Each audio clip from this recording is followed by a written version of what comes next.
Riot Grrrl put the Grrr into girl. How the Riot Grrrl movement of the 1990s changed and supported equality through punk rock music.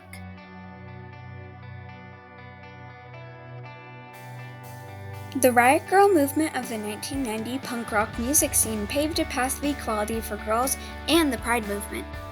It allowed girls to feel more supported by each other, leading them to express themselves more as strong, independent women through music and fierce language, including profanity. They felt they could challenge society through music, angry words, talking with friends, and participating in bands. Their actions revolutionized society and improved equality.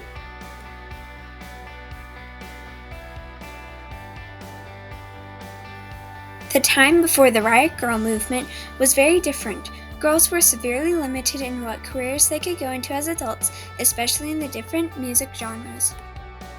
They felt they could not convey who they truly were and what they wanted to do with their life. Society supported the idea that there should be a strong masculine figure at the head of the household. Girls were also getting abused. Their boundaries were not respected, and they thought that speaking up about it wouldn't change anything.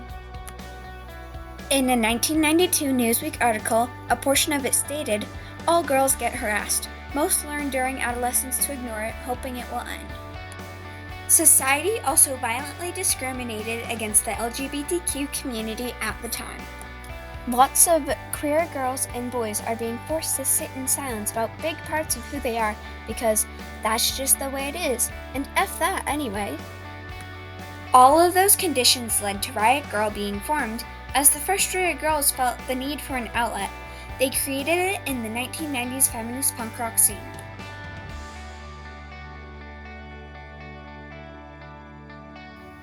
The young women who sparked the idea of Riot Grrrl refused to comply with society's expectations. They created many well-known bands and protested against society's unfair treatment of girls through their angry song lyrics, unique physical expressions, and zines. Zines, short for magazines, had been used for a while before the Riot Grrrl movement, but mainly by boys. However, the members of Riot Grrrl made their own zines and spread them around to girls who supported the movement. The young women used the zines to spread information about what was happening in the movement at the time, talk about when concerts and meetings would occur, and write about frustrations they were having with boys in society. The zines allowed the girls of Riot Grrrl to show their feelings through writing. The young women of the Riot Grrrl movement felt like society was preventing them from talking to each other about their lives, using words and publications to talk to other girls about how they were feeling. In Bikini Kill Issue 2, made by the band Bikini Kill, one of its pages expressed the specific frustrations of its members and friends in what became the Riot Grrrl Manifesto. This page described what the Riot Grrrl movement wanted to change in society based on their treatment. Because I need laughter and I need girl love. We need to build lines of communication so we can be more open and accessible to each other.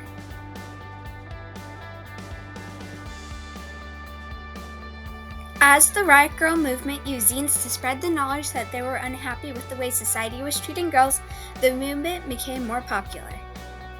The members of Riot Grrrl formed punk rock bands that consisted almost entirely of girls. These girls, who had helped spark the idea of Riot Grrrl, began to use music as well as zines to express their frustrations to the public. One of the main bands was called Bikini Kill. Bikini Kill was a major part of the Riot Grrrl movement.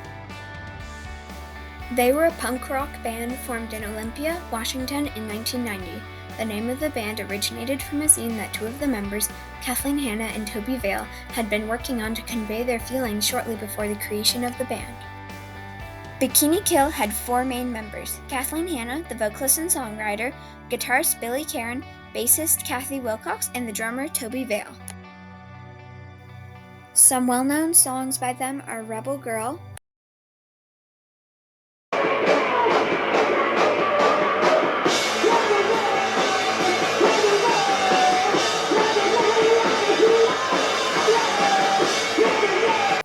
and Double Daria, which mentions one of the mottos for Riot Grrrl: "We're Bikini Kill and we want revolution girl style now." Ian MacKaye, who in the 1990s was a part of a punk group called Fugazi, went to one of Bikini Kill's concerts. He found their music incredibly inspiring and amazing. MacKaye took them to a recording studio a few days later where they would record their songs. Because of McKay, Bikini Kill gained even more publicity for what they were singing, as they could now record it and publish it for the public to hear, not just the people who showed up at the band's concerts. Bikini Kill was an extremely important part of Riot Grrrl's quest to create equality through punk rock music. Another very influential band in the Riot Grrrl movement was Bratmobile, with Allison Wolfe, Molly Newman, and Aaron Smith. They are well known for first mentioning the term Riot Grrrl in one of their scenes. Bratmobile sang Love Thing in 1993.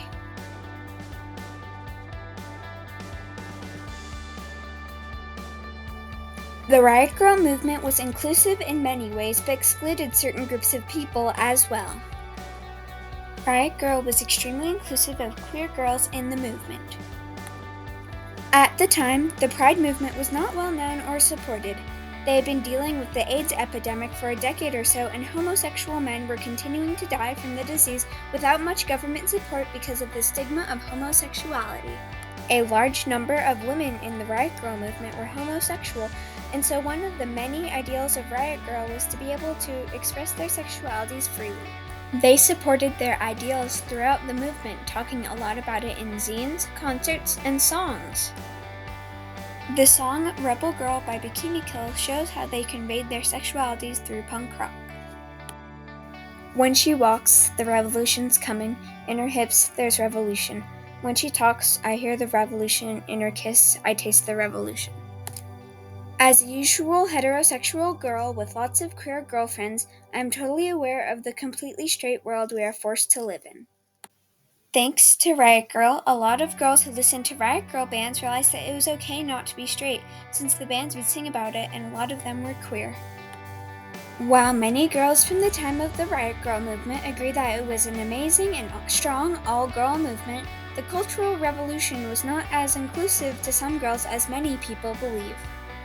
A Newsweek article from the time called a typical Riot Grrrl member young, white, urban, and middle class. Most Riot Grrrl members at the time were white and didn't support women of color. That is why a lot of women of color didn't like the Riot Grrrl movement. Ramdasha Baksim was one of them, and she created the zine Gunk. She felt that when she went to a Riot Grrrl convention, where Riot Grrrl members gathered together to discuss issues they were having with society and how to fix them, women of color were severely underrepresented. A musician named Tamar Kelly Brown in the late 1990s created a different, smaller movement called Sister Girl Riots. It was known to be a lot more inclusive of black girls and women.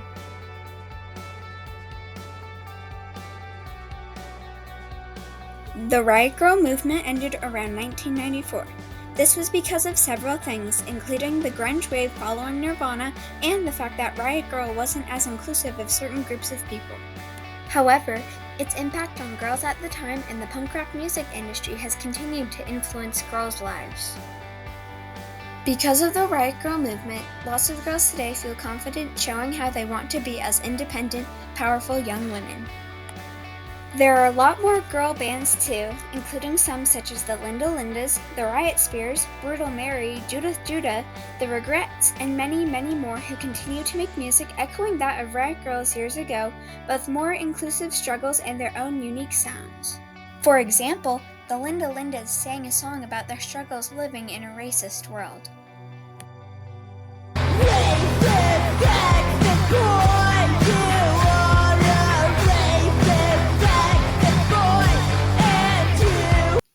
Thanks to Riot Grrrl, many girls today feel confident expressing their sexualities, beliefs, physical appearances, and what they want to do as adults.